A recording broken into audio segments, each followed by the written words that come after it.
नारी बचन सुनि बिसिक समाना, सभा गय उठी होत बियाना।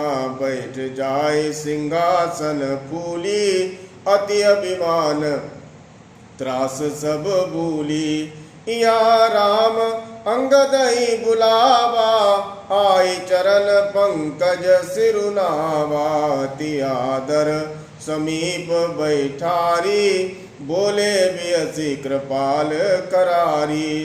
बाली तनय कौतुक अति मोई, तात सत्य कहूँ पूछौ तोई। रावनु जातु दान कुल टीका, भुजबल तुल जासु जगली का।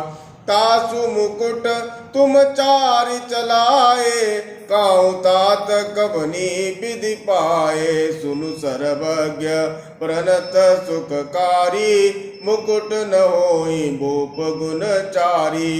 सामदान अरुदंड विभेदा, न पौर बसई नाथ का भेदा। नीति धर्म के चरण सुहाए, असजिय जानी नाथ पही आए।